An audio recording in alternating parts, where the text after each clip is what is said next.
Bismillahirrahmanirrahim. Assalamualaikum warahmatullahi wabarakatuh.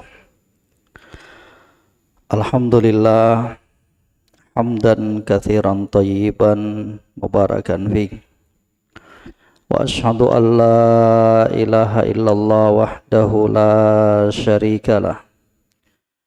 Iqrara bihi wa tauhida.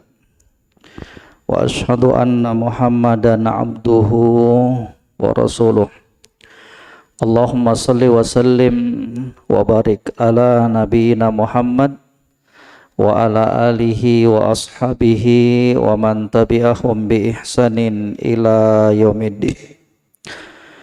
Yaqulu rabbuna azza wa jalla fi kitabihil karim, ya ayyuhalladzina amanu taqullaha haqqa tuqatih wa la tamutunna illa wa antum muslimun.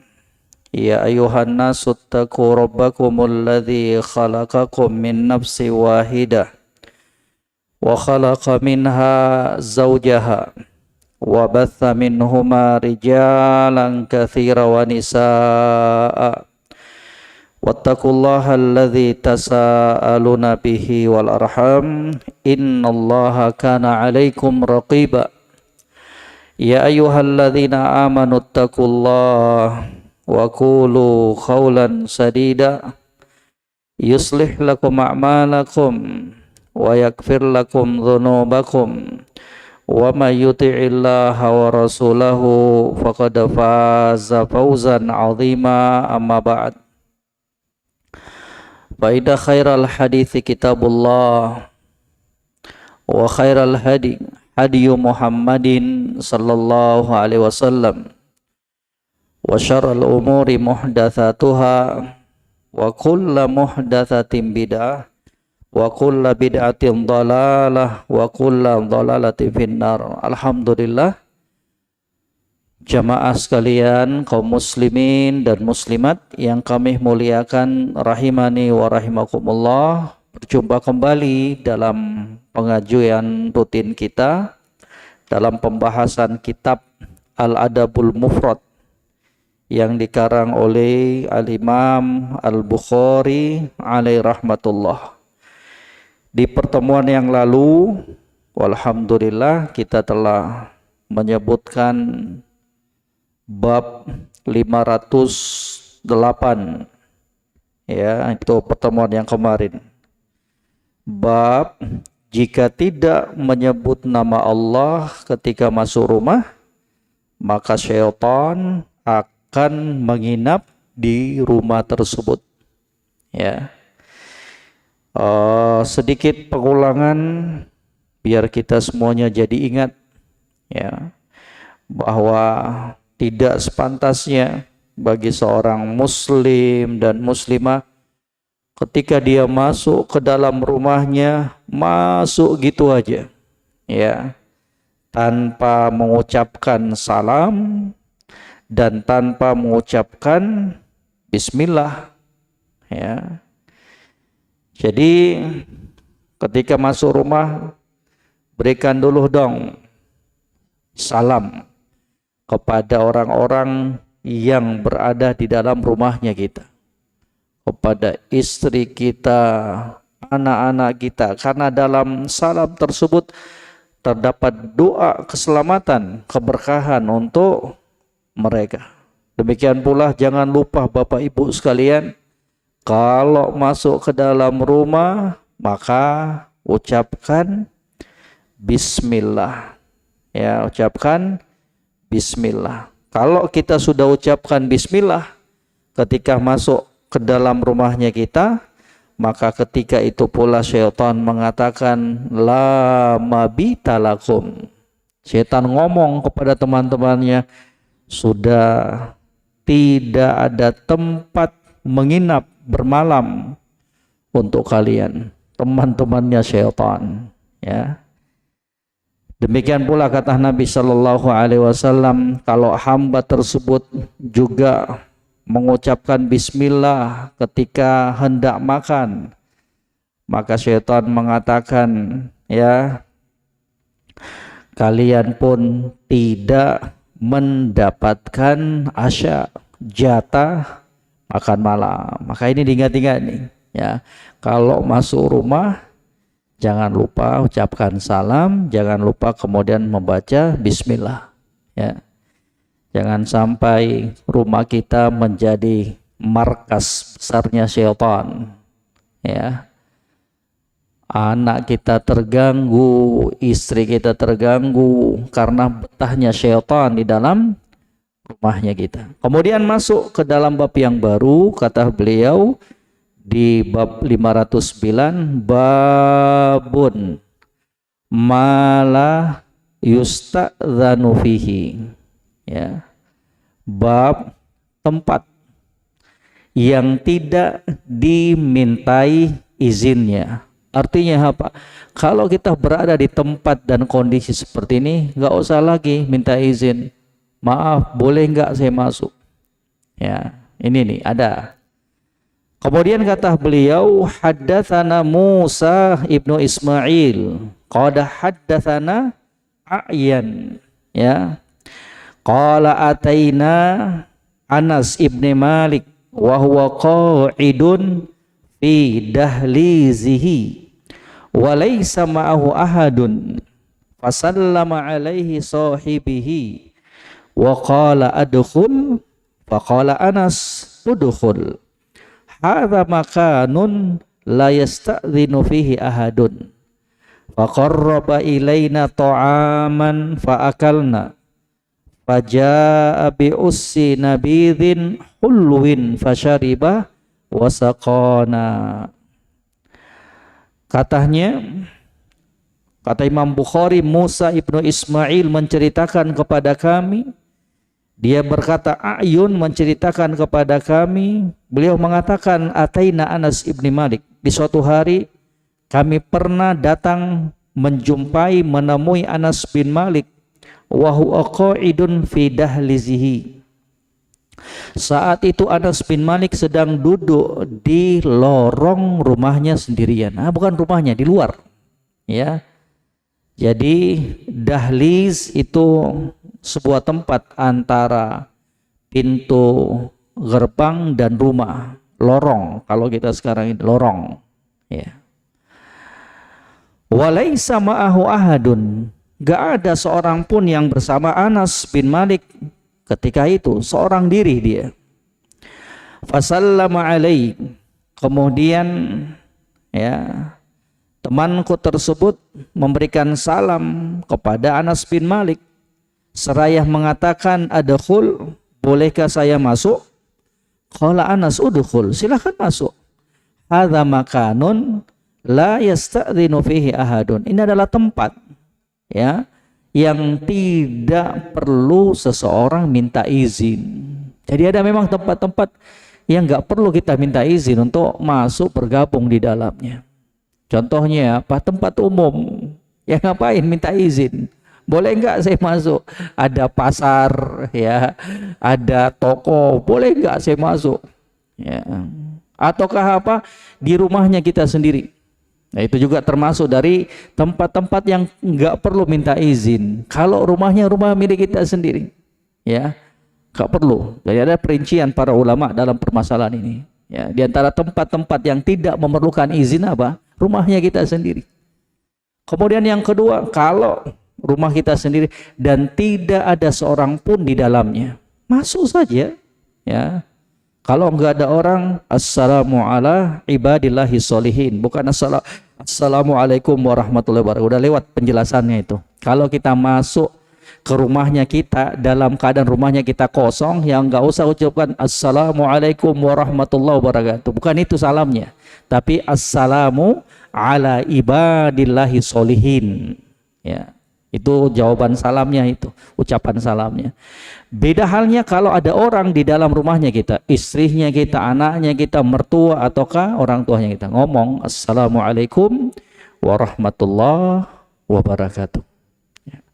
Kalau di situ ada orang, dalam rumahnya kita sendiri, ada istrinya kita seorang diri. Ini juga kata para ulama tidak memerlukan izin. Ucapkan aja salam, assalamualaikum. Nggak usah katakan sama istri, boleh nggak saya masuk? Rumahnya kita, istrinya kita sendiri. Ya.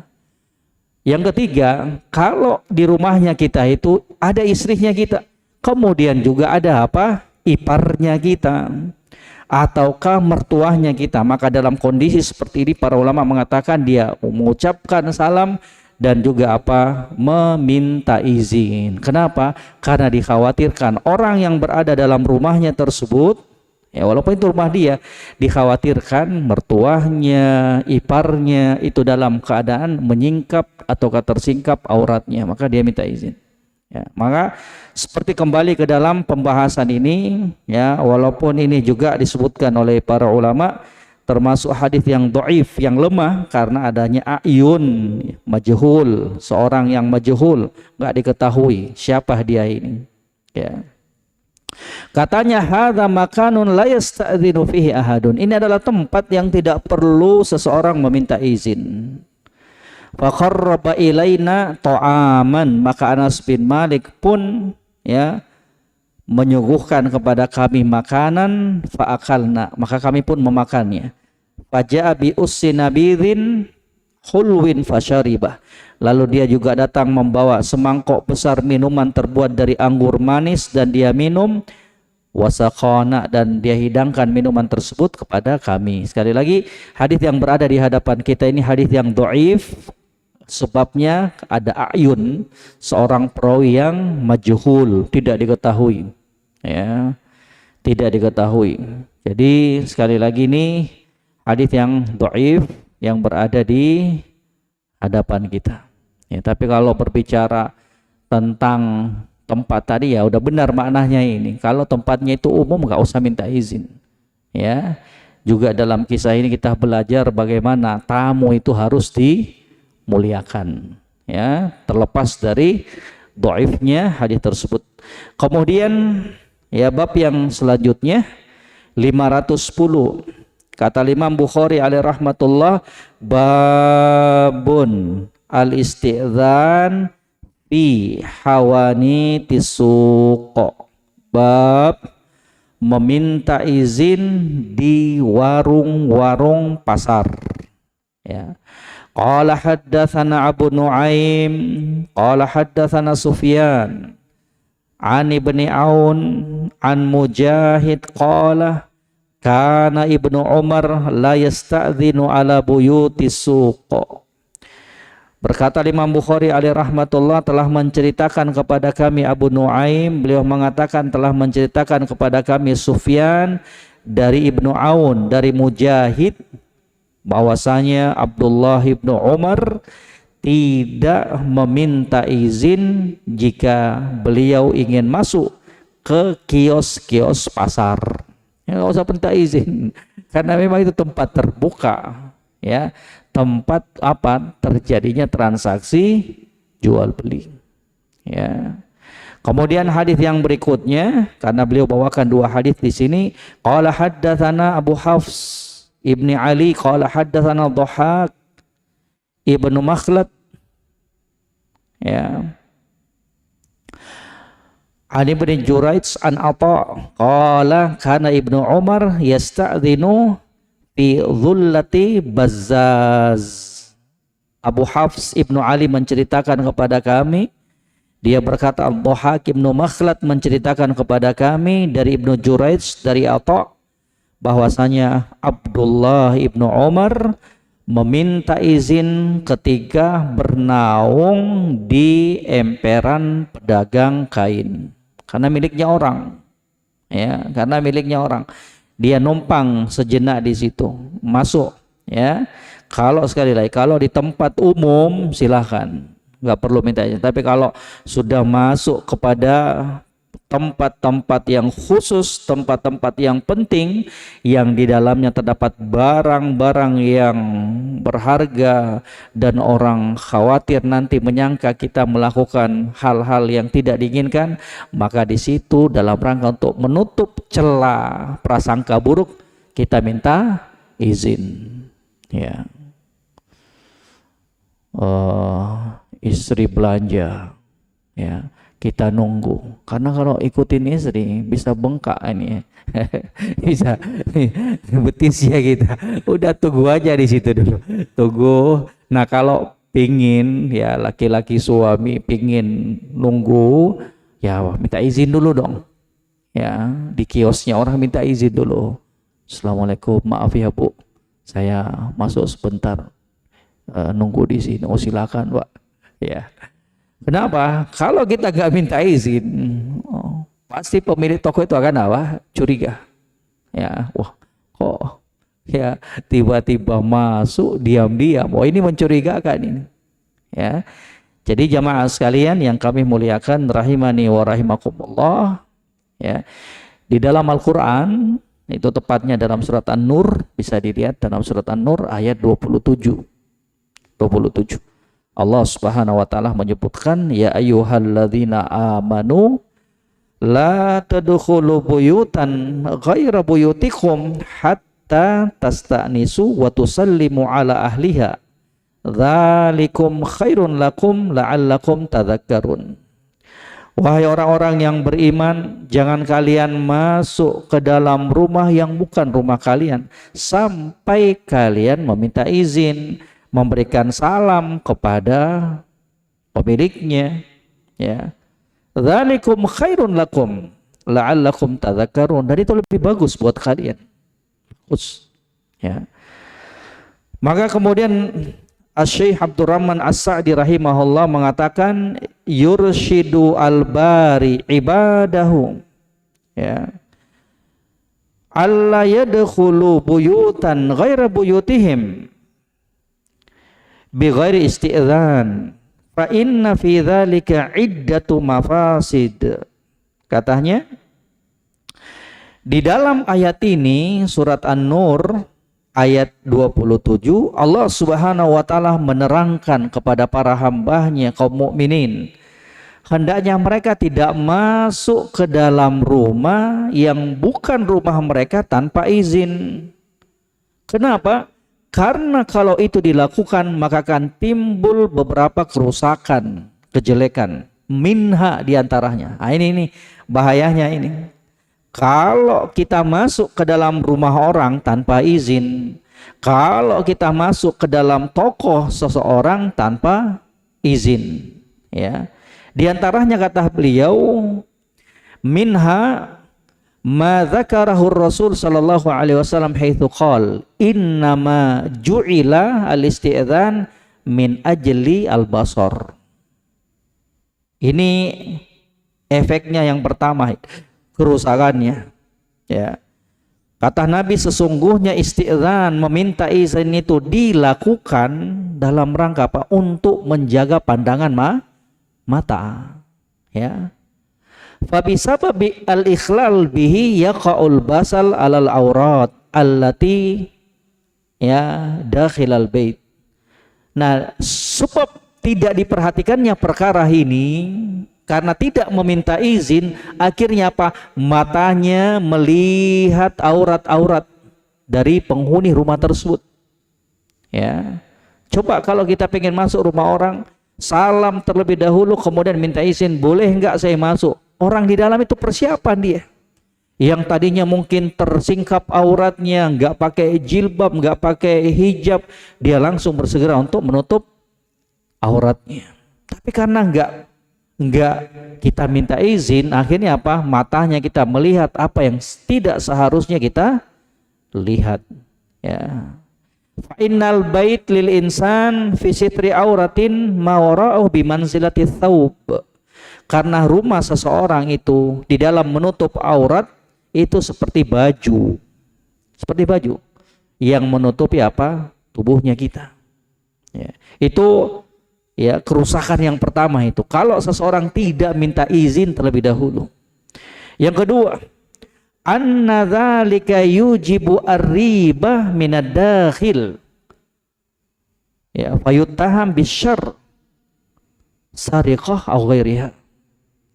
Li'anna ad-dukhul khafiyah yadullu ala syarr. Coba perhatikan yang kedua ini. Ya. Makanya Ibnu Umar ketika masuk ke dalam kios-kios pasar, oh santai aja.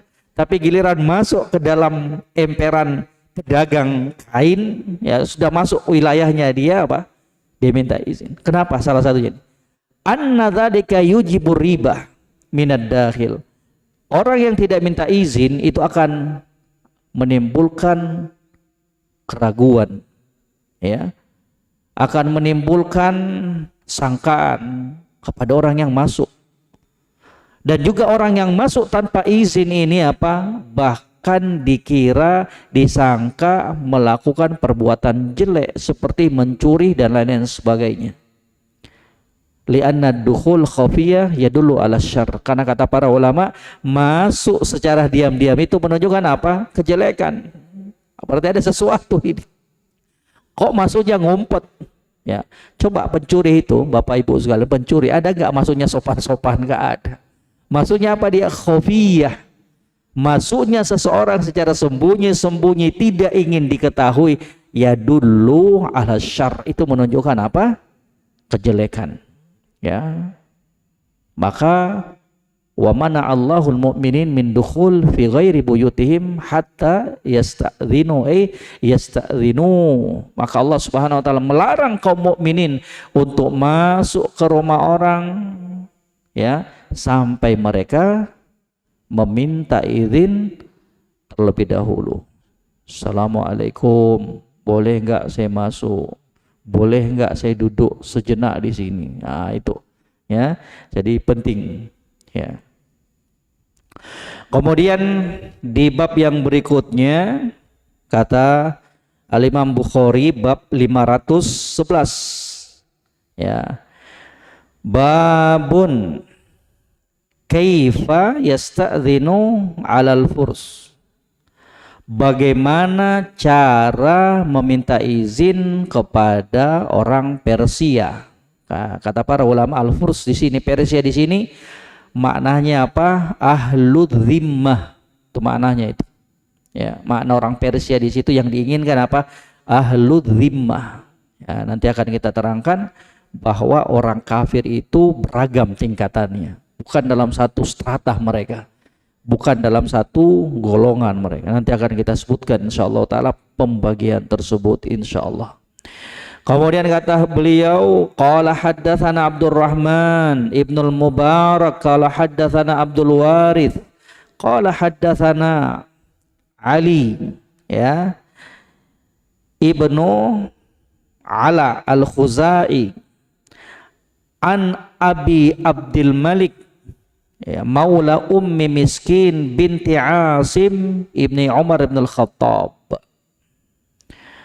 Kata Imam Bukhari, Abdurrahman ibnul Mubarak menceritakan kepada kami, ia berkata Abdul Warith menceritakan kepada kami, dia berkata Ali bin Ala al-Khuzai menceritakan kepada kami dari Abu Abdul Malik maula ummu miskin. Beliau ini adalah putri Umar, ya. Beliau adalah putri dari Asim bin Umar bin Al-Khattab, ya.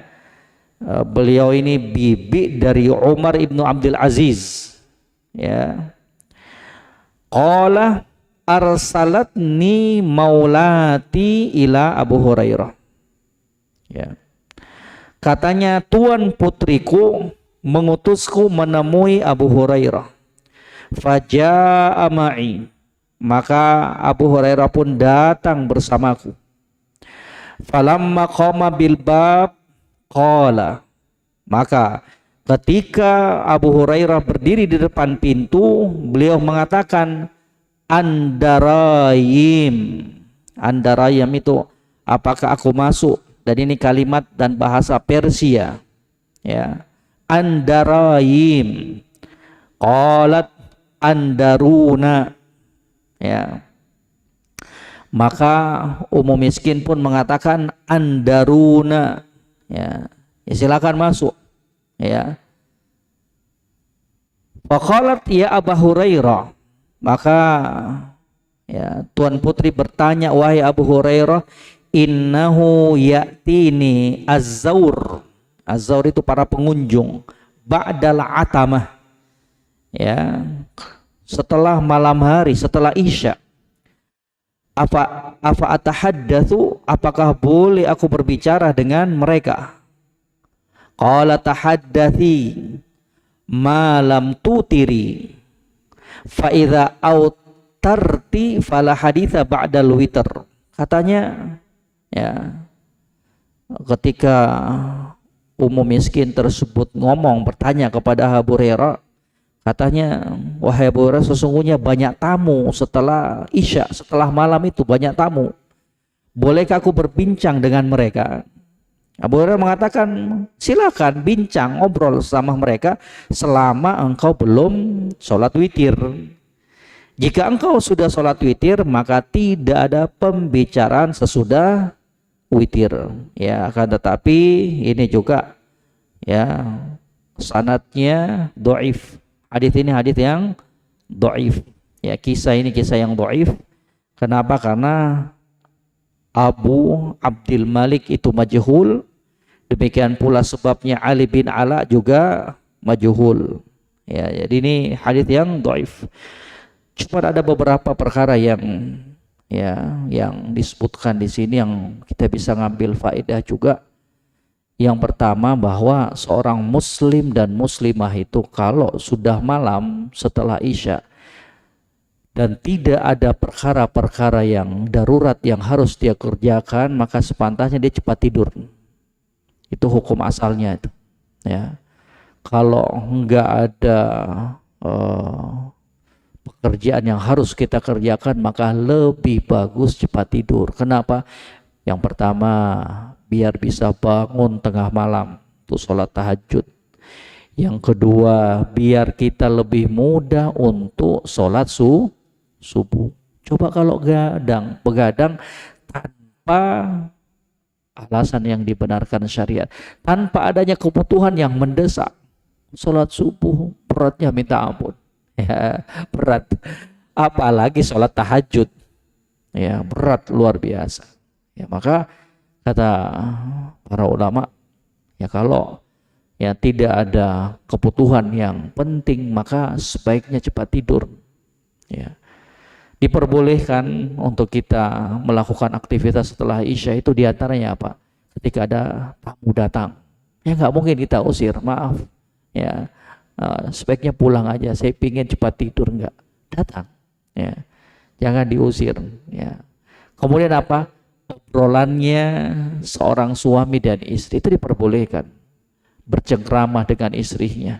Kemudian yang ketiga apa? Mudzakaratul ilmi, untuk belajar, untuk memurojaah pelajaran hadis-hadis Al-Quran itu diperbolehkan. Tapi kalau ada kebutuhan-kebutuhan yang tidak bermanfaat, maka sebaiknya cepat tidur. Kemudian juga apa pelajaran yang kita bisa ambil sini? Apa itu?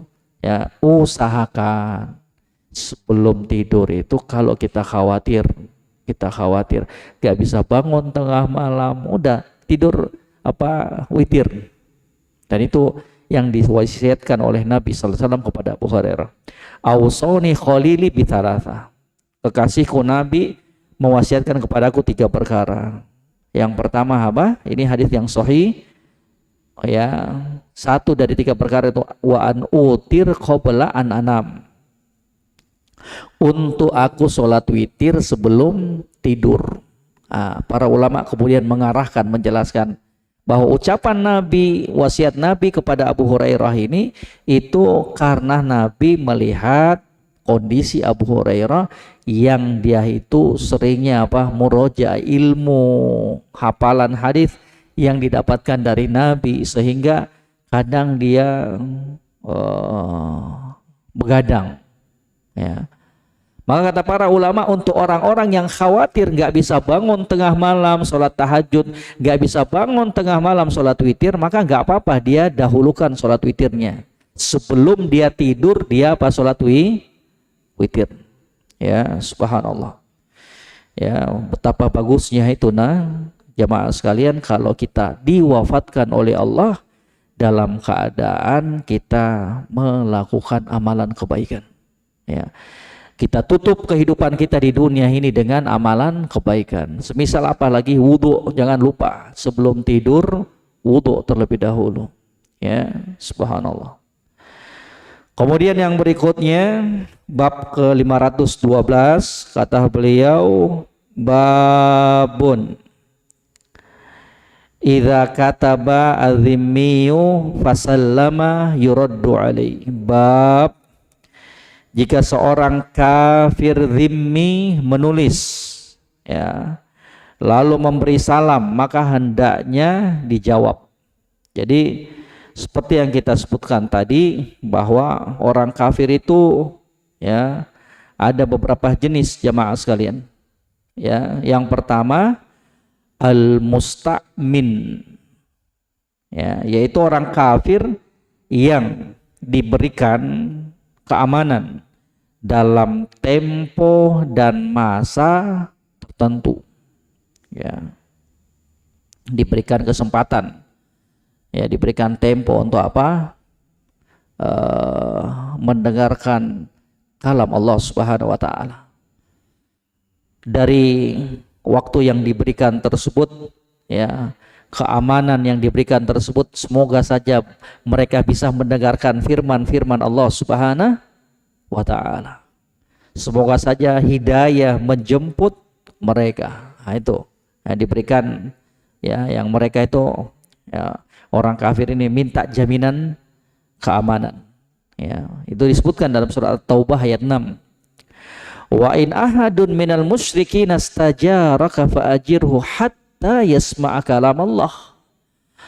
Thumma ablighu ma'manah dzalika bi annahum qaumun la ya'lamun.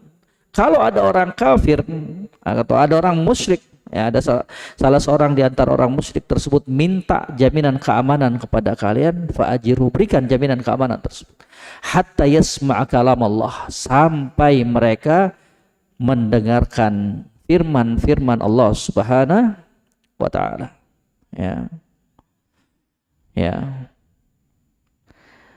Wa ajma ahlul ilmi ala wujub ihtiram ta'minil muslim lil kafir idza kana bihadzal gharad. Dan para ulama sepakat wajibnya untuk memberikan jaminan keamanan kepada seorang kafir dari seorang muslim kalau itu ada tujuan kemaslahatan yang baik untuk mengajaknya masuk ke dalam Islam. Kemudian jenis yang kedua al-mu'ahadun, jenis kafir yang kedua yang mu'ahad. Artinya apa? Mereka adalah orang-orang kafir yang melakukan perjanjian keamanan bersama orang muslim untuk tarkil qital, tidak saling menyerang. Itu namanya mu'ahad. Ya. Ini juga nggak boleh diperangi, sama dengan kelompok yang pertama tadi. Ya.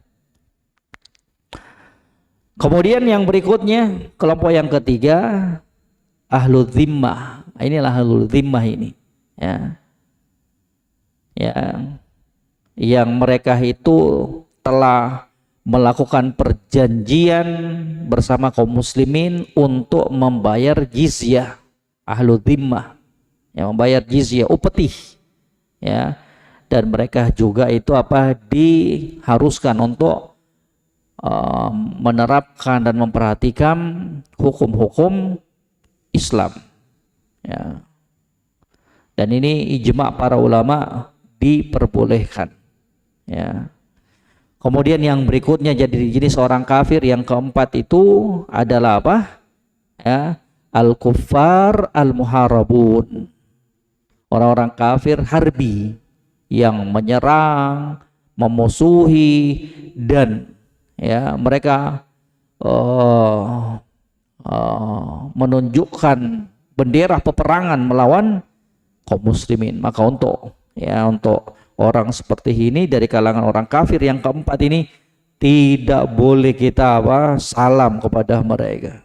Ya, nggak boleh, karena dia jelas-jelas menunjukkan pertentangan, permusuhan kepada Allah Subhanahu wa taala dan Rasulnya. Kemudian kita balik, Bapak Ibu sekalian yang kami muliakan, di bab 512 ini katanya gimana kalau ada seorang kafir zimmi. Ya, kafir zimmi itu sekali lagi ya nggak boleh diperangi. Ya. Yang menulis surat, ya, kemudian dia memberikan salam dalam suratnya tersebut. Ya, maka hendaknya dijawab, kata Imam Bukhari. Qala haddatsana Yahya ibnu Bishr, qala haddatsana Al-Hakam ibnu Mubarak, qala haddatsana Ibad, ya, atau Abbad, yakni ibnu Abbad, an Asim al-Ahwal an Nabi Utsman an-Nahdi, ya. Qala kataba Abu Musa ila ruhban yusallimu alaihi fi kitabihi faqila lahu atusallimu alaihi wa huwa kafirun, qala innahu kataba ilayya fasallama alayya faradattu alaihi. Berkata Imam Bukhari, Yahya ibnu Bishr telah menceritakan kepada kami, Al-Hakam ibnu Mubarak menceritakan kepada kami, dia mengatakan Abbad ibnu Abbad menceritakan kepada kami dari Asim al-Ahwal dari Abu Utsman an-Nahdi. Beliau mengatakan kataba Abu Musa ila ruhban yusallimu alaihi fi kitabihi, ya. Abu Musa pernah menulis kepada seorang rahib, ya. Ruhban itu bentuk jamak dari rahibun. Dan kata-kata ruhban ini kan, ruhban ini bentuknya jamak, ruhban. Kalau satu orang rahibun, rahib, ya. Ruhban ini kata para ulama itu juga kata, ya, kalau, ya, yang kalau jamaknya ruhban bentuk maf'ulnya rahib. Kata-kata ruhban ini kata para ulama qad yutlaqu ala rahib al-wahid, ya, wa huwal murad huna. Ini kan ruhban di sini. Tapi kata para ulama, kata ruhban itu juga terkadang dipakai untuk menunjukkan ar-rahib al-wahid, satu orang. Dan itu yang diinginkan di sini. Maknanya apa? Abu Musa itu enggak tulis banyak kepada rahib-rahib, enggak, tapi cuma satu doang. Ya, kata Abu Musa ila ruhban yusallimu alaihi fi kitabihi, di mana dalam suratnya tersebut, ya, Abu Musa radhiyallahu taala itu memberi salam, ya. Dalam surat yang ditulis oleh Abu Musa kepada rahib tersebut, beliau memberikan salam. Faqila lahu, maka ditanya apa yang diperbuat oleh Abu Musa ini, ditanya, ya, ada orang bertanya kepada dia, atusallimu alaihi wa huwa kafirun, apakah engkau memberikan salam kepadanya, yaitu kepada rahib tersebut, padahal dia orang kafir, ya. Qala innahu kataba ilayya fasallama alayya faradattu alaihi. Kata Abu Musa, dia menulis surat kepadaku dengan memberi salam, maka aku pun membalasnya. Nanti akan kita sebutkan jamaah sekalian tentang hukum-hukum seputar ini, ya. Kita masuk dulu di bab yang selanjutnya karena ada kaitannya. Gak apa-apa, nanti kita akan bahas sekaligus, ya, insyaallah taala. Ya, bab yang 513 nanti kita akan gabungkan, ya, 512 dan 513 ada kaitannya. Babun la yubda ahla dhimma bisalam, gak boleh kafir zimmi, tidak boleh didahului diberi salam, gak boleh, ya. Orang kafir gak boleh kita selaku muslim dan muslimah mendahului untuk memberikan salam kepada mereka, gak boleh, ya. Qala haddatsana Ahmad ibnu Khalid qala haddatsana Muhammad ibnu Ishaq an Yazid ibnu Abi Habib an Marsad, ya, an Abi Basrah al-Ghifari anin Nabi sallallahu alaihi wasallam qol inni rakibun ghadan ila yahud fala tabda'uhum bis salam fa idza sallamu alaikum faqulu wa alaikum. Kata Imam Bukhari rahimahullah, Ahmad ibnu Khalid menceritakan kepada kami, beliau mengatakan Muhammad ibnu Ishaq menceritakan kepada kami dari Yazid ibnu Abi Habib dari Marsad dari Abu Basrah al-Ghifari, beliau mengatakan dari Nabi sallallahu alaihi wasallam. Kata Nabi, inni rakibun ghadan ila yahud, aku akan berangkat berkendaraan besok menemui orang-orang Yahudi. Fala tabda'uhum bisalam, maka jangan sekali-kali kalian mendahului mereka memberi salam. Itu adabnya itu seorang muslim dan muslimah. Kalau berjumpa dengan orang kafir, orang musyrik, orang Yahudi, orang Nasrani, ya, pokoknya non muslim, maka jangan coba-coba untuk mendahului mereka dengan salam. Ya. Fa'idha salamu, kalau mereka duluan salam kepada kita. Oh, ada orang Yahudi lancar benar ngomongnya assalamualaikum. Ya, ada orang Nasrani lancar ngomongnya assalamualaikum. Ya.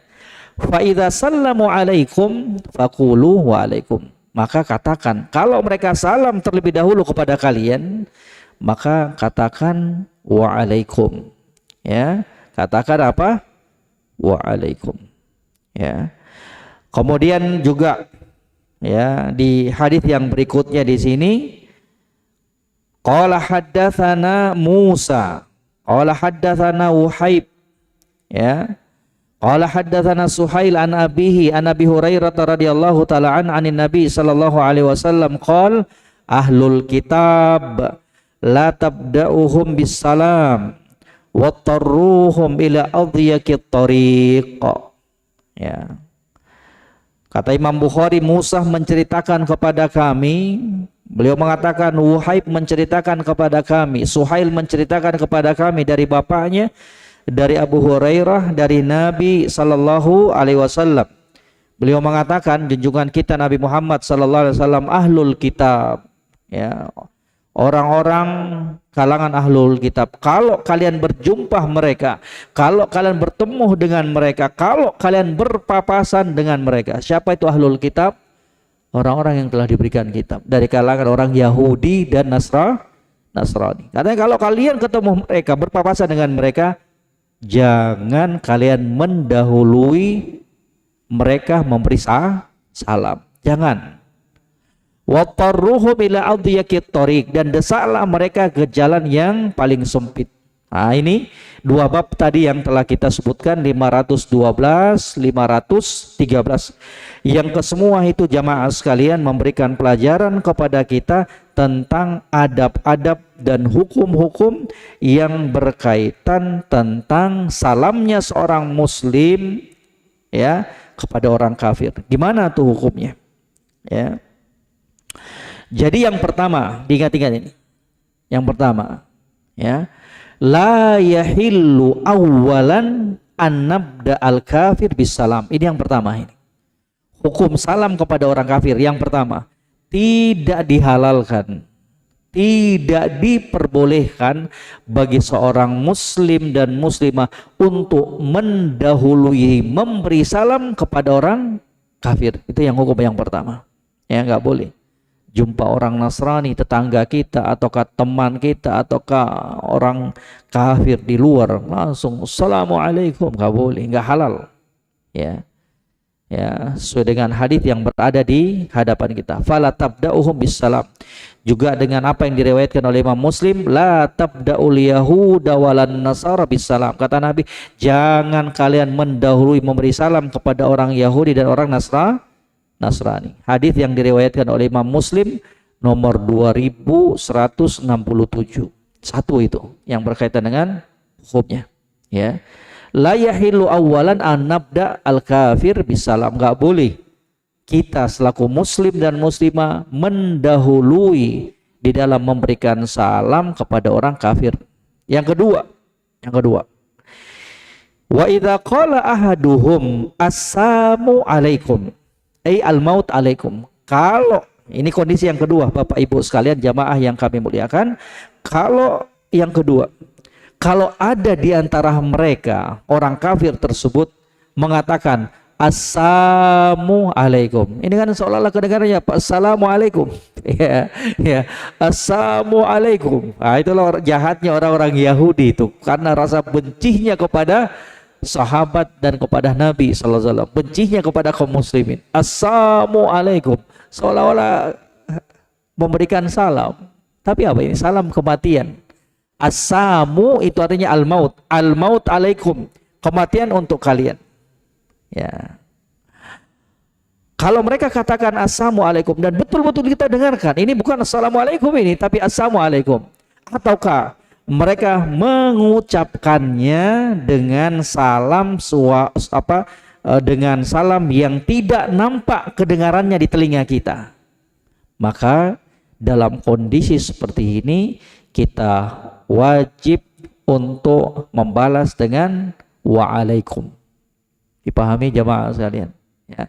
Kalau mereka mengatakan assalamualaikum ataukah mengucapkan salam yang betul-betul nggak kedengaran oleh telinganya kita apa yang dia ucapkan, maka kita cukup menjawab apa? Waalaikum. Pakai wa atau ketiga alaikum boleh juga. Itu kata Imam Nawawi. Ya. Ya itu. Ya.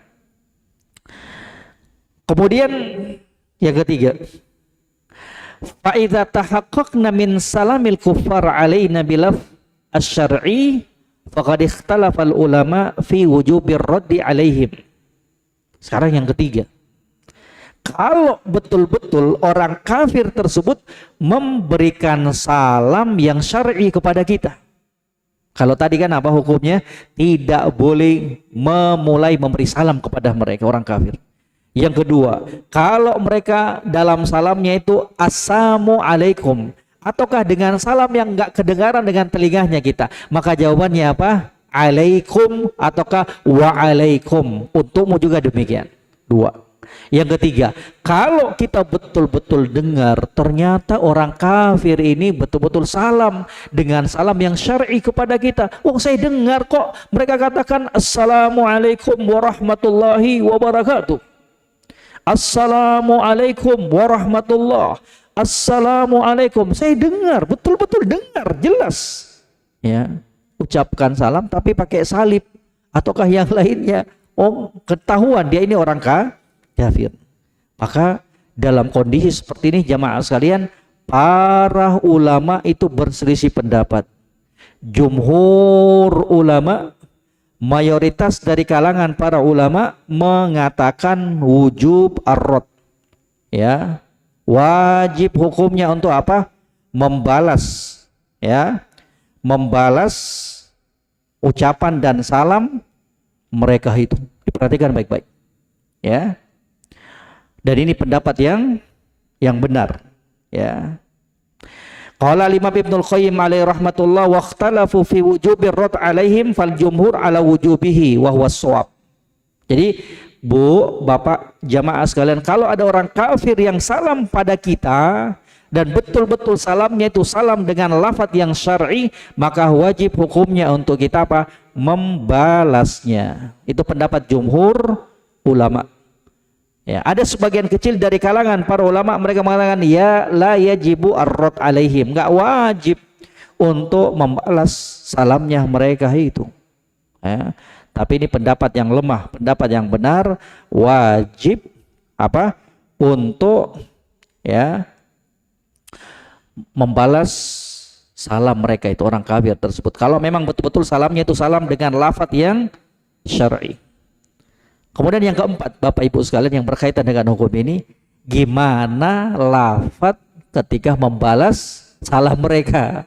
Ya, kalau tadi kan jumhur mengatakan wajib untuk membalas, ya, wajib untuk membalas, ya. Sebagian ulama, dan ini pendapat yang lebih kuat dan menenangkan dirinya kita, bahwa balasannya itu cukup mengatakan waalaikum plus apa titik waalaikum itu aja. Dia mau balas assalamualaikum warahmatullah wabarakatuh, kita balasnya apa? Waalaikum. Sudah sampai situ aja. Karena itu yang diajarkan oleh Nabi Sallallahu Alaihi Wasallam. Ya. Ada sebagian ulama, ya, dan ini juga yang dipaparkan oleh Al-Imam Bukhari alaihi rahmat, Al-Imam Ibnul Qayyim alaihi rahmatullah. Beliau mengatakan falau tahaqqaqa sami ala anna dhimmi qala lahu salamun alaikum la syakka fihi fahal lahu ay yaqul wa alaikas salam aw yaktasir ala qawli wa alaik falladhi taqtadhihi al-adalil asy-syar'iyyah ya qawaid asy-syariah ayyuqal wa alaikas salam fahadha min bab al-adl. Ya, ini pendapat yang dipilih oleh Al-Imam Ibnul Qayyim dan sebagian ulama yang lainnya. Ya, ulama yang lainnya. Katanya, kalau betul-betul kita mendengarkan ucapan orang kafir tersebut melafadzkan dan mengucapkan salam yang syar'i, ya, assalamualaikum, contohnya salamun alaikum, ya, maka apakah kita membalas waalaikumsalam ataukah kita mencukupkan diri dengan ucapan wa'alaika?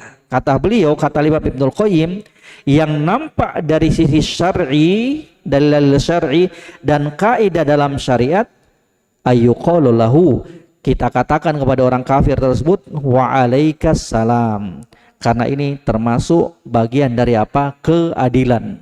Orang kafir sudah doakan kita, maka kita pun balas dengan doa yang sama. Tapi sekali lagi wallahu ta'ala alam, yang benar dari pendapat ini bahwasanya apa? Kita cukupkan dengan mengucapkan wa'alaikum, titik. Kenapa? Karena apa? Ya, apa yang disebutkan oleh Allah Subhanahu wa taala dalam Al-Qur'anul Karim, karena mereka juga membawa firman Allah dalilnya, wa idza huyitum bitahiyyatin fahayyu bi ahsana minha aw rudduha. Jika ada orang yang memberikan salam kepada kalian, maka balaslah salam tersebut dengan yang semisal dengannya ataukah yang lebih bagus. Ini kan adil namanya, kata para ulama. Mereka ucapkan assalamualaikum, ya balas juga dong waalaikumsalam. Tetapi kita bantah mereka, kita katakan dan kita luruskan bahwa ayat itu hanya diperuntukkan untuk sesama muslim, bukan untuk orang kafir, bukan untuk orang kafir, bukan untuk keumuman manusia, tidak. Tapi dikhususkan ayat tersebut dalam surat An-Nisa itu untuk sesama muslim. Kalau ada seorang muslim, kalau ada seorang muslimah memberi salam kepada kita, maka yang paling minimal kita membalas salamnya sesuai dengan salam yang dia berikan kepada kita. Dia ucapkan assalamualaikum, balas waalaikumsalam, udah selesai. Pingin lebih bagus dari itu, balas dengan yang lebih bagus, waalaikumsalam warahmatullahi wabarakatuh, ya. Dan itu pendapat yang benar, sekali lagi wallahu taala alam, ya. Jadi Bapak Ibu sekalian, jamaah kaum muslimin dan muslimat yang kami muliakan, tolong diperhatikan 4 perkara ini. Itu penting, ya, yang berkaitan tentang hukum salam kepada orang kafir. Sekali lagi, karena pentingnya perkara ini, yang pertama, jangan mendahului salam kepada mereka, ya, jangan, ya.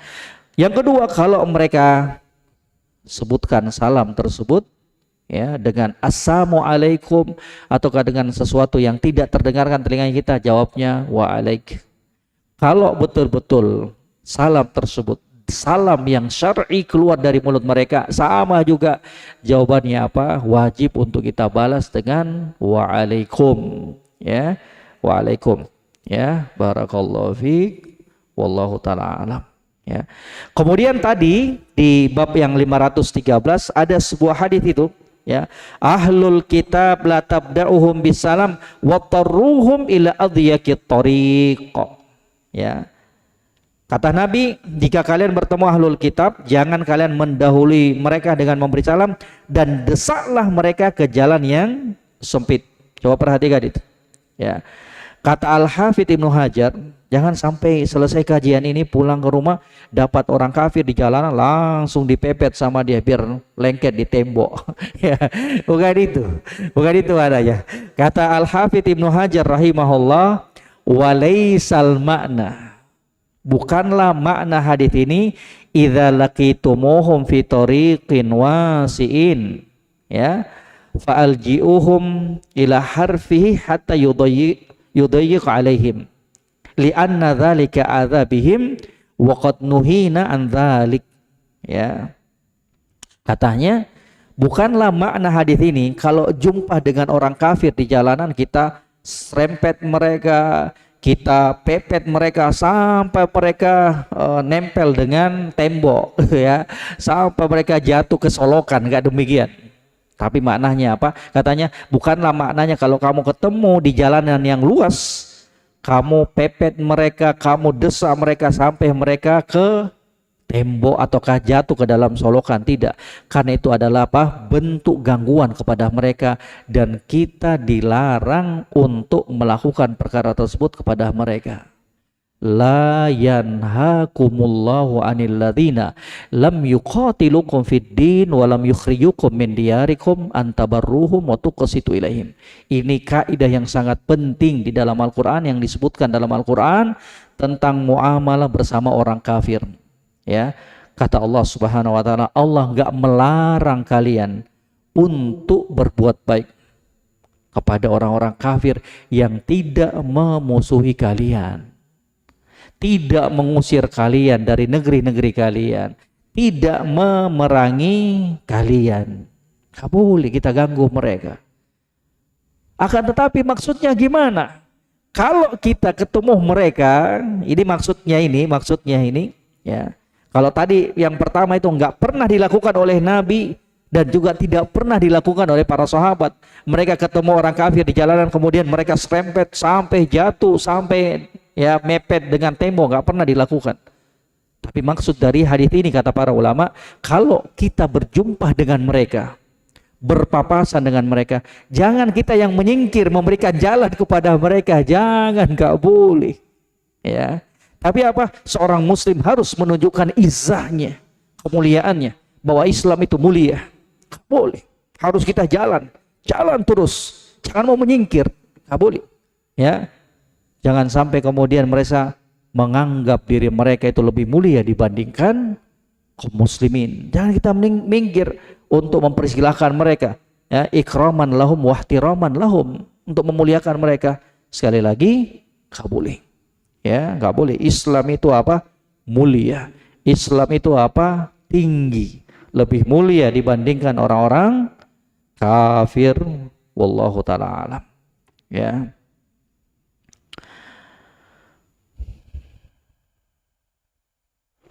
Kemudian kita masuk ke hadis yang berikutnya, bab 514. Ya, bab 514. Qala Imam Bukhari alaihi rahmatullah, ya, babun man sallama ala dhimmi isyaratan, memberikan salam kepada kafir dhimmi dengan isyarat. Ya. Qala haddatsana Sadaqah, qala akhbarana Hafs ibnu Ghiyath an Asim an Hammad an Ibrahim an Alqamah qala innama sallama Abdullah ala dahaqin isyaratan. Berkata Imam Bukhari, Sadaqah menceritakan kepada kami, berkata Hafs bin Ghiyath mengkhabarkan kepada kami dari Asim, dari Hammad, dari Ibrahim, dari Alqamah. Beliau mengatakan innama sallama Abdullah, yakni Abdullah ibnu Mas'ud. Abdullah ibnu Mas'ud memberikan salam kepada tokoh masyarakat non muslim hanya dengan syarat, ya. Ad-dahaqin itu jamak dari duhqon ataukah dihqon, tapi bacaan dihqon dengan dikasrah dalnya itu lebih fasih, lebih benar. Ya, bacaannya itu dihqon, bukan duhqon. Boleh dua-duanya, tapi yang lebih fasihnya itu dengan dikasrah huruf dalnya, dihqon. Ya, sesepuh desa dari kalangan non muslim. Ya, jadi jamaah sekalian rahimani wa rahimakumullah, dari apa yang dilakukan oleh Abdullah bin Mas'ud ini, itu beliau memberikan isyarat, bukan dengan kata-kata. Ya, mungkin dengan kepalanya ataukah yang lainnya, ya. Wallahu ta'ala alam. Kemudian kata beliau, haddatsana Amr ibn Asim qala haddatsana Hammam qala haddatsana Qatadah an Anas qala. Amr ibn Asim menceritakan kepada kami, Hammam menceritakan kepada kami, Qatadah menceritakan kepada kami dari Anas bin Malik radhiyallahu ta'ala an, marra yahudiyun ala nabi sallallahu alaihi wasallam faqala assalamu alaikum faradda ashabuhu assalam faqala assalamu alaikum fa ukhidhal yahudiyyu fa'tarafa qala ruddu alaihi ma qala. Dari Anas bin Malik, ya, katanya seorang Yahudi melintas di hadapan Nabi sallallahu alaihi wasallam, lalu mereka mengucapkan assalamu alaikum. Assalamu itu artinya al-maut, kematian untuk kalian. Assalamu itu artinya al-maut, kematian untuk kalian, ya. Faradda ashabuhu assalam, ya. Para sahabat lalu menjawabnya dengan salam, ya. Faqala qala assalamu alaikum, ya. Mereka mengatakan assalamu alaikum, fa ukhidhal yahudiyyu fa'tarafa. Maka orang Yahudi itu lalu diambil dan ia pun mengaku. Maka Rasul sallallahu alaihi wasallam mengatakan ruddu alaihi maqala, jawablah salamnya, ya, sesuai dengan apa yang dia ucapkan, ya. Jadi jamaah sekalian, ini nih, ya, yang tadi kita sebutkan tadi, kalau dipahami 4 perkara tadi, 4 poin yang kita sebutkan yang ada kaitannya dengan hukum salam kepada orang kafir, itu insya Allah akan selesai masalahnya, ya. Jadi kalau ada orang Yahudi yang mengatakan kepada kita assalamu alaikum, balasannya apa? Waalaikum. Mau pakai waw ataukah tidak sama saja, kata Al-Imam An-Nawawi alaihi rahmatullah, ya. Waalaikum ataukah alaikum, udah selesai, ya. Luar biasa, ya, kebencian, ketidaksenangan orang-orang Yahudi itu begitu besarnya kepada kaum muslimin. Bahkan, ya, tidak tanggung-tanggung ucapan mereka itu sampai mendoakan apa? Kematian kepada junjungan kita Nabi Muhammad sallallahu alaihi wasallam. Demikian pula para sahabat, ya. Makanya Nabi sallallahu alaihi wasallam mengatakan kepada mereka itu, wa idza sallama alaikum yahud fa inna ma yaqul ahadukum assalamu alaik faqul wa alaik. Kalau ada orang Yahudi mengucapkan salam kepada kalian, maka sesungguhnya, ya, mereka itu mengatakan kepada kalian, matilah kalian, assalamu alaikum, maka jawablah wa alaika, demikian pula kematian untuk kamu. Kemudian hadis yang berikutnya, ya, di bab 515, ya, kaifar raddu ala ahli dhimmah, bagaimana cara menjawab salam ahlu az-zimmah, ya. Qala haddatsana Ismail qala haddatsana Malik an Abdullah ibn Dinar an Abdullah ibn Umar annahu qala Rasul sallallahu alaihi wasallam innal yahud idza sallama alaikum ahaduhum fa inna ma yaqul assalamu alaik faqul wa alaik. Ismail menceritakan kepada kami, ia berkata, Malik menceritakan kepadaku dari Abdullah ibnu Dinar, dari Abdullah ibnu Umar, beliau mengatakan qala Rasul sallallahu alaihi wasallam, sesungguhnya orang Yahudi, innal yahud idza sallama alaikum ahaduhum, sesungguhnya orang Yahudi apabila ada di antara mereka yang memberikan salam kepada kalian, sesungguhnya dia itu mengucapkan assalamu alaikum, ya. Jadi lamnya dihilangkan, assalamu alaikum, kematian untuk kalian. Faqulu wa alaika, maka Nabi katakan jawab ucapan salam mereka itu dengan apa? Wa alaika. Ya, subhanallah, begitu apa? Begitu mulianya akhlak Nabi sallallahu alaihi wasallam. Enggak ditambah oleh Nabi, ya, doa-doa yang kejelekan itu. Cukup dengan apa? Wa alaika. Ya, sudah, ya, udah cukup, ya. Kemudian juga yang di berikutnya hadis 1107, qala haddatsana Muhammad ibnu Sobah qala haddatsana Al-Walid, ya, qala an Sammak an Ikrimah, ya, an Ibnu Abbas radhiyallahu taala an. Muhammad ibnu As-Sobah menceritakan kepada kami, berkata Al-Walid menceritakan kepada kami dari Simak, dari Ikrimah, ya, an Ibnu Abbas, dari Abdullah ibnu Abbas, qala raddus salam ala man kana yahudiyan aw nasraniyan aw majusiyan, dzalika bi anna Allah yaqul wa idza huyyitum bi tahiyyatin fahayyu bi ahsana minha aw rudduha. Dari Abdullah ibnu Abbas, beliau mengatakan jawablah salam kepada orang Yahudi, Nasrani, Majusi, karena Allah Subhanahu wa taala telah, ya, berfirman, apabila kalian diberi salam, jawablah dengan jawaban yang lebih bagus ataukah yang semisal dan selevel dengan salam yang mereka berikan, artinya sama, ya. Dan ini juga hadis yang hasan menurut sebagian ulama. Sekali lagi jamaah sekalian yang kami muliakan, tadi kita berbicara tentang apa hukum memberikan salam, ya, menjawab salam dari orang kafir. Kalau orang kafirnya betul-betul memberikan salam, maka wajib hukumnya untuk kita balas. Cuman para ulama sekali lagi berselisih pendapat batasan membalas salam orang Yahudi, orang Nasrani, Ahlul Kitab itu gimana. Ada silang pendapat di kalangan para ulama. Ada yang mengatakan balas sesuai dengan apa yang mereka ucapkan. Assalamualaikum, waalaikumsalam. Karena ini bentuk keadilan, mereka ucap demikian, ya kita juga balas dengan demikian.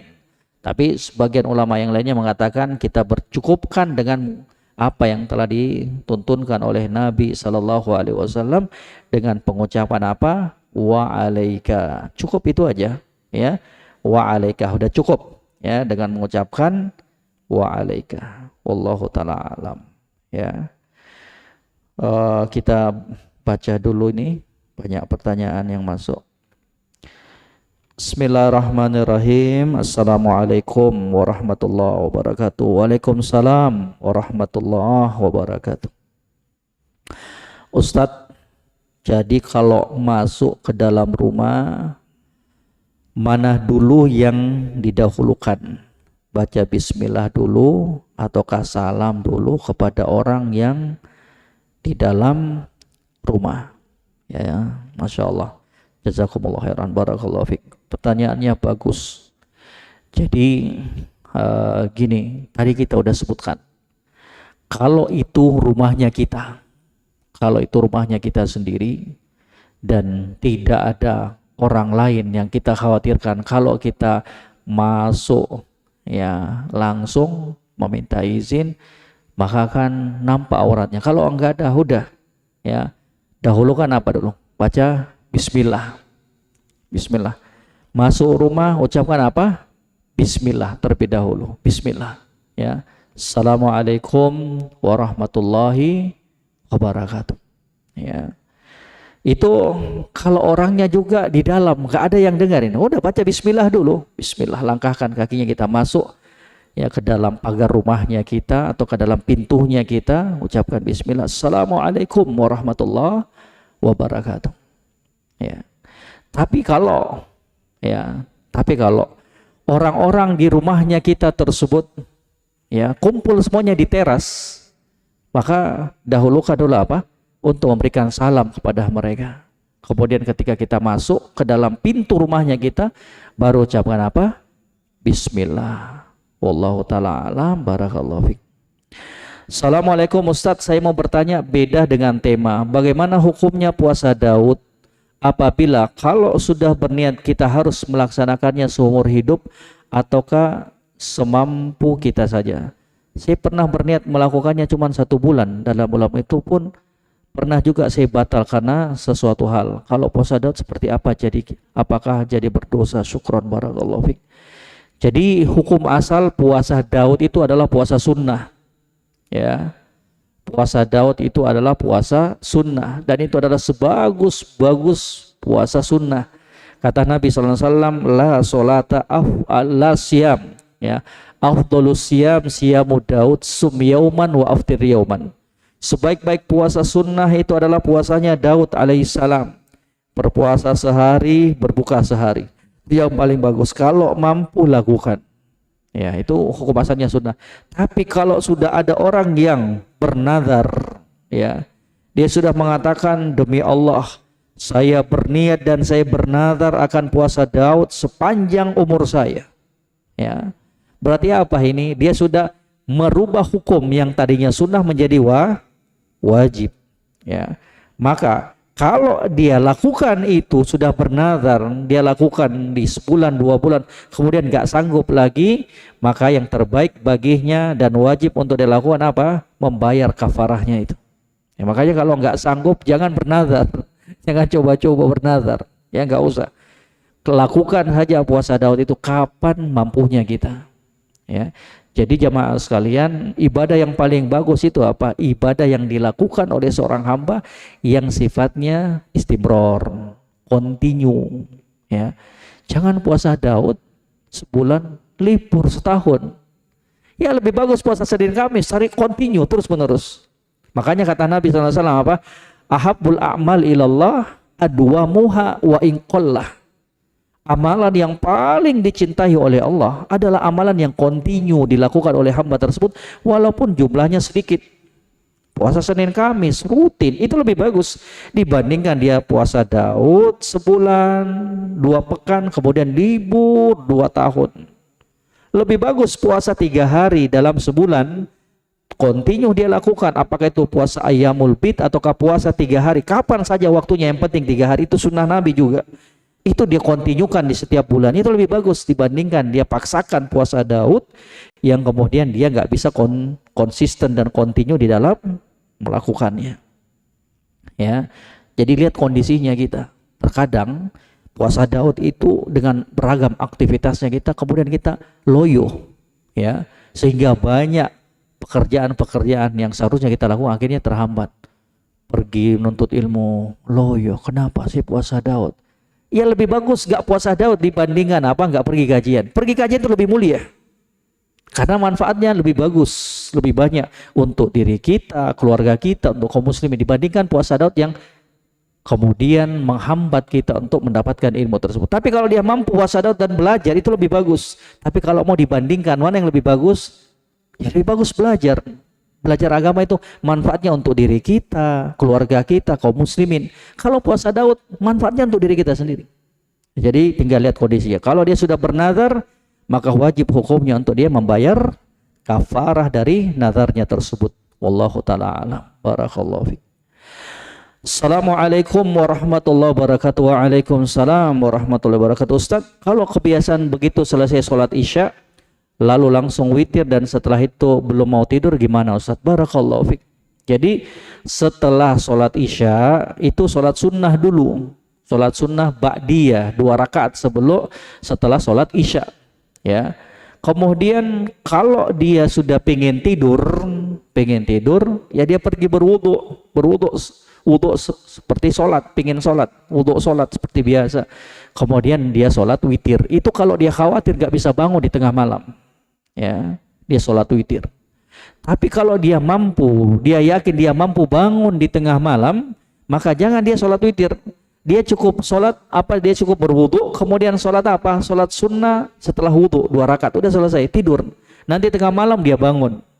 Ya, jadi orang-orang Nabi nasihatkan Abu Hurairah untuk sholat witir sebelum tidur itu karena Nabi lihat Abu Hurairah nih khawatir nanti nggak bangun di tengah malam. Jadi orang-orang yang khawatir nggak bangun di tengah malam sampai datangnya azan subuh, terluputkan dia dari sholat witir, sholat tahajud, maka hendaknya dia apa? Maka hendaknya dia itu apa? Sholat witir terlebih dahulu, ya. Tapi kalau dia sudah sholat witir tengah malam, terbangun lagi dia, ya silahkan sholat lain lagi, silahkan. Tapi nggak usah lagi sholat witir. Nah, untuk kejadian ini setelah selesai sholat isya, setelah sholat isya dia sholat sunnah, kemudian langsung witir, tapi belum tidur. Jangan dilakukan. Ya, jangan jadikan kebiasaan itu. Tapi apa? Jadikan penutup malamnya kita itu sebelum tidur dengan sholat witir. Gunanya untuk apa? Kata para ulama, agar kita itu menutup amalan kita di dunia ini dengan amalan yang baik, dan sebaik-baik amalan tersebut adalah sholat. Jadi nanti pas mau tidur baru berwudu sholat witir kalau memang khawatir nggak bisa bangun di tengah malam. Ya, jangan sholat witir kemudian apa? Ngobrol, ya, ngopi ataukah yang lainnya, bercengkrama, jangan. Nanti mau tidur baru sholat witir. Kalau itu pun sekali lagi kalau khawatir nggak bisa bangun di tengah malam, ya. Wallahu taala. Makanya cepat tidur. Kalau nggak ada keperluan yang mendesak, nggak ada kebutuhan yang lebih bagus, cepat tidur malam-malam biar kita bisa lebih optimal beribadah kepada Allah di tengah malam ataukah di subuh harinya. Jangan sampai begadang kemudian terluputkan sholat subuh. Wallahu taala alam. Ustadz, kita kan dianjurkan untuk menyebarkan salam. Lalu kalau kepada orang kafir kita tidak boleh mendahului. Bagaimana kalau di jalanan kita tidak tahu dia kafir ataukah tidak? Apakah sebaiknya Jadi tidak usah sebarkan salam kepada orang yang tidak kita kenal. Barakallahu fiik, tandanya bagus ya. Jadi anjuran sunnah untuk menyebarkan salam itu diberikan kepada sesama kaum muslimin.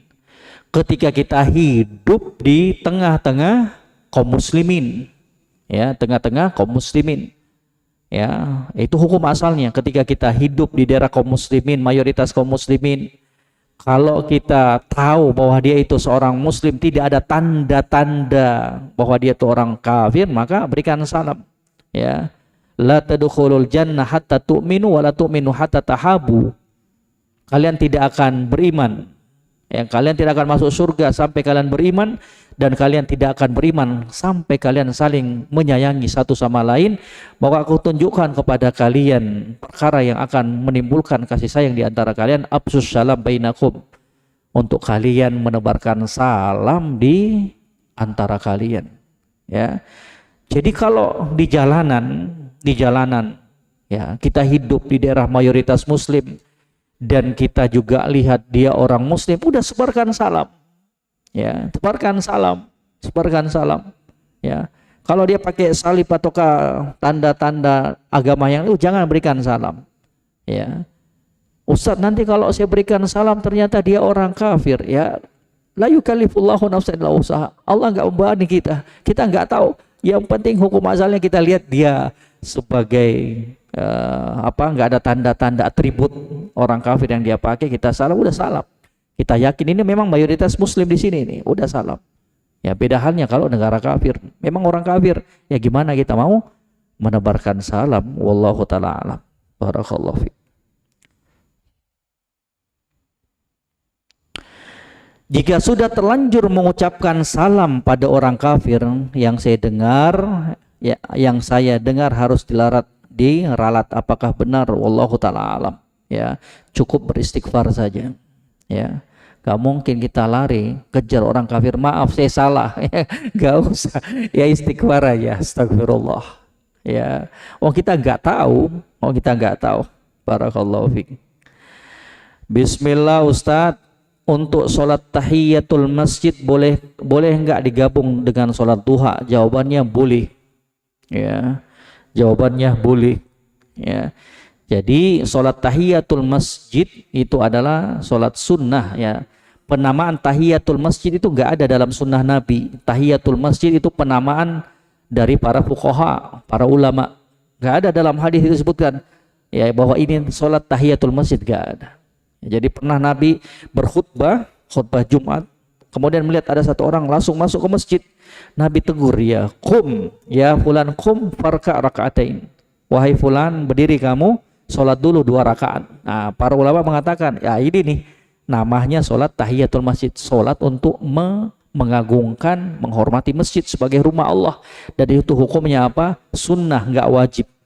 Tapi nggak sepantasnya bagi seorang muslim dan muslimah ketika masuk ke dalam rumah masjid Allah untuk dia tidak melaksanakan sholat tahiyatul masjid. Nggak sampai hukumnya haram, berdosa, enggak. Tapi tidak sepantasnya bagi seorang muslim dan muslimah yang ingin mengagungkan syiar Allah untuk terluputkan dari ibadah yang mulia ini. Wa man yu'azzim sya'airallah fa innaha min taqwal qulub. Barang siapa yang mengagungkan syiar-syiar agama Allah, maka itu adalah bentuk dari keimanan, ketakwaan yang ada pada dirinya. Jadi kalau ditanya boleh enggak? Ya, jawabannya boleh. Karena hukum asalnya itu pelaksanaan 2 rakaat. Ya. Salat yang dilaksanakan 2 rakaat ketika dia masuk masjid itu sudah tergolong tahiyatul masjid. Dia gabung dengan sholat duha boleh. Ya, jadi itu namanya at-tadakhul fin niyah, at-tadakhul fil ibadah. Ada beberapa jenis ibadah yang niatnya itu boleh digabungkan. Ya. Masuk masjid sudah dikumandangkan azan zuhur, boleh dia gabungkan antara qobliyah zuhur dengan apa? Tahiyatul masjid. Enggak usah lagi sholat tahiyatul masjid kemudian berdiri lagi sholat qobliyah zuhur. Ya, digabungkan aja langsung. Ya, digabungkan antara tahiyatul masjid dengan apa? Qobliyah zuhur. Wallahu ta'ala alam. Jadi boleh digabungkan dengan tahiyatul masjid dengan sholat duha, bahkan ibu bapak gabungkan lagi dengan apa? Niat sholat al-wudu biar lebih banyak pahalanya. Satu sholat 2 rakaat bisa digabung tahiyatul masjid, sholat sunnah setelah apa? Setelah wudhu dengan sholat apa? Duha. Itu insya Allah ta'ala semakin banyak pahala yang didapatkan. Wallahu ta'ala alam. Assalamualaikum warahmatullahi wabarakatuh. Izin bertanya Ustadz, untuk wanita sholat isya lebih baik diakhirkan atau didahulukan begitu azan? Barakallahu fiik, pertanyaannya bagus. Jadi hukum asal sholat itu dikerjakan pada awal waktunya. Itu hukum asalnya itu. Ya. Ada 2 kondisi di mana sholat itu lebih bagus diakhirkan. Yang pertama, idza staddal har. Kalau panas matahari menyengat. Di zaman Nabi, mereka ketika sholat zuhur, panas sekali. Kenapa? Nggak ada AC dulu. Mereka kalau pengen sholat bahaya, bisa terbakar nih jidatnya mereka ini. Ya, maka Nabi mengatakan abridu, jangan kalian sholat, tunda dulu sholat zuhurnya kalian itu sampai sudah matahari sudah menurun panasnya, baru kalian sholat zuhur. Ini yang pertama ini. Yang kedua kata para ulama, sholatul isya, sholat isya, ya, sholat isya. Makanya Nabi di suatu hari itu pernah telat, ya, pernah telat sholat isya. Para sahabat sebagiannya udah nunggu di masjid, ada sebagian udah ngantuk-ngantuk, maka keluarlah Nabi SAW dari rumahnya untuk memimpin sholat. Kemudian beliau mengatakan, laula an asyukka ala ummati la amartuhum bis sholah hadhihi sa'ah. Sekiranya tidak memberatkan umatku, maka sungguh saya akan perintahkan mereka untuk sholat isya di waktu ini. Akhirnya apa? Diakhirkan sholat isya itu lebih bagus. Ya, di jam 9, jam 10, jam 11 kerjakan, ya. Tapi untuk laki-laki ya itu bagusnya apa? Sholat bersama kaum muslimin di masjid tepat pada waktunya. Itu pada waktunya. Itu yang paling bagus bagi laki-laki. Sudah dikumandangkan azan, jangan kemudian dia mengatakan, katanya lebih bagus nunda. Jangan. Kalau sudah berkumpul imamnya kaum muslimin untuk sholat, udah sholat berjamaah, itu yang paling bagus. Cuman bagi mereka perempuan yang di rumah, sholatnya di rumah, dan itu sebaik-baik tempat bagi perempuan untuk sholat di rumahnya. Kalau memungkinkan mereka untuk mentakhir, ya, menunda di awal waktu, itu lebih bagus buat mereka. Yang penting catatannya, jangan sampai dengan dalih, dengan alasan ingin mengerjakan sunnah Nabi akhirnya kebablasan. Sholat isyanya jam 3, jam 4. Jangan lakukan. Kalau sudah ngantuk, kerjakan. Jangan tunda-tunda. Ya, ini bagi orang-orang bisa diakhirkan, bagi orang yang betul-betul percaya dia tidak bakalan ngantuk. Ya, tapi kalau udah ngantuk, udah kerjakan. Jangan coba-coba untuk menunda-nunda sholatnya. Wallahu ta'ala. Izin bertanya Ustadz, apakah wanita haid boleh ikut sholat jenazah? Nggak boleh. Yang namanya sholat nggak boleh. Orang yang haid nggak boleh ikut sholat. Ya, mau sholat wajib mau sholat sunnah termasuk sholat jenazah nggak boleh seorang wanita itu, wanita yang haid ataukah nifas untuk ikut sholat. Karena haram hukumnya untuk seorang wanita yang haid dan nifas itu untuk sholat wajib ataukah sholat sunnah. Karena pada saat takziah dan hendak sholat jenazah, ustadznya menyampaikan boleh sholat untuk wanita haid karena sholat jenazah itu mabni alat takhfif. Maka dari itu beliau nukilkan fatwa sebagian ulama yang datang bulan pun boleh sholat. Wah, ini barakallahu, selama saya belajar juga baru dengar ini, saya bilang ini, ya, ini gak benar sama sekali, ini gak boleh. Ya, jangankan sekelas sholat jenazah, sholat Idul Fitri aja, ya, sholat Idul Fitri yang merupakan hari raya besarnya kaum muslimin, itu Nabi SAW memerintahkan wanita yang haid, wanita-wanita pingitan untuk keluar ke masjid. Tapi yang haidnya itu nggak boleh sholat, cuman meramaikan saja, bukan ikut sholat, tapi ikut meramaikan saja.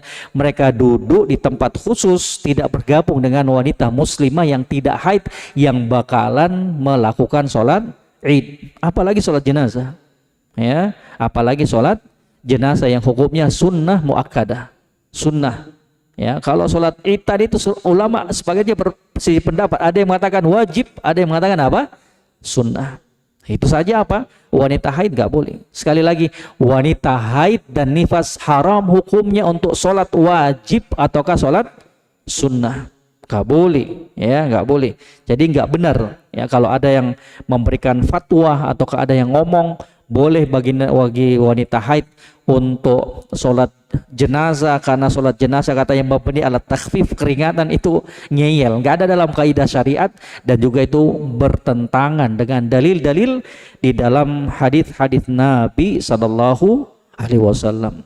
Ya, jadi haram hukumnya, nggak boleh untuk sholat apapun selama dia haid ataukah nifas. Wallahu ta'ala alam. Semoga apa yang singkat ini bermanfaat untuk kita semuanya. Kalau ada benarnya itu semata-mata dari Allah, kalau ada yang keliru itu dari pribadi saya dan dari syaitan, dan saya beristighfar atas semua itu. Wa akhiru da'wana alhamdulillahi rabbil alamin. Insyaallah ta'ala di pertemuan berikutnya kita akan berjumpa di bab 516, bab memberi salam kepada sebuah majelis perkumpulan yang di dalamnya terdapat orang muslim dan orang-orang musyrik, orang Yahud. Gimana? Apakah kita harus salam juga kepada mereka ataukah tidak? Akan kita bahas di pertemuan selanjutnya. Wa akhiru da'wana alhamdulillahi rabbil alamin. Subhanakallahumma bihamdik asyhadu an la ilaha illa anta astaghfiruka wa atubu ilaik. Assalamualaikum warahmatullahi wabarakatuh wa jazakumullahu khairan.